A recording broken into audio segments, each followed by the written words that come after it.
my little friend. Today we're going to talk to you about a very important issue, the right to bear arms, and it's exactly what it sounds like, the ability to have and keep a gun. Without the Second Amendment, how would we be able to protect our family in our own home? We need this right to protect ourselves and the people we love from dangers around us.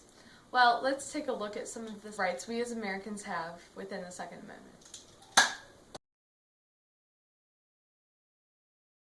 The Second Amendment was generally put in play for the U.S. militia when it was ratified to the Constitution in 1791. In May of 1792, Congress passed both the Calling Forth Act and the Uniform Militia Act under the Second Amendment.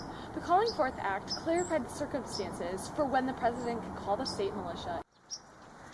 The Uniform Militia Act required all free white men between the ages of 18 and 45 to enroll in their own state militias.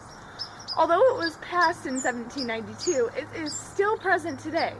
Another big advancement within the rights of the Second Amendment was the founding of the National Rifle Association in William Conant Church and George Wood Wingate were disappointed by the skills men had with guns during the Civil War, so they established the NRA to create better marksmanship.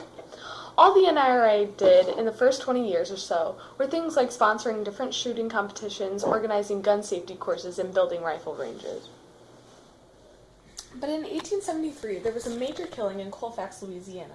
About 100 people in the black militia were killed by a white gang that included many members of the Ku Klux Klan. This brought the court case of U.S. v. Cruikshank to the Supreme Court in 1876. The Supreme Court ruled that the Second Amendment does not allow an individual to bear and keep arms. Their decision was that it only protects the militias of the states. That means that we can't have these.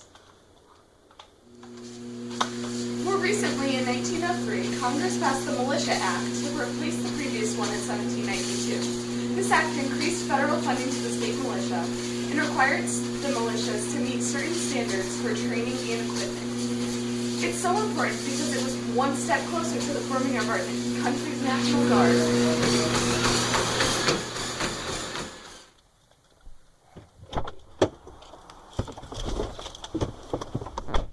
In 2008, the Supreme Court, in the court case of District of Columbia v. Heller, they decided that the Second Amendment protects an individual's rights to own and use guns for purposes within the law, including self-defense. 2 years later, in McDonald v. Chicago, the Supreme Court extended the rights of Heller to the states and their laws.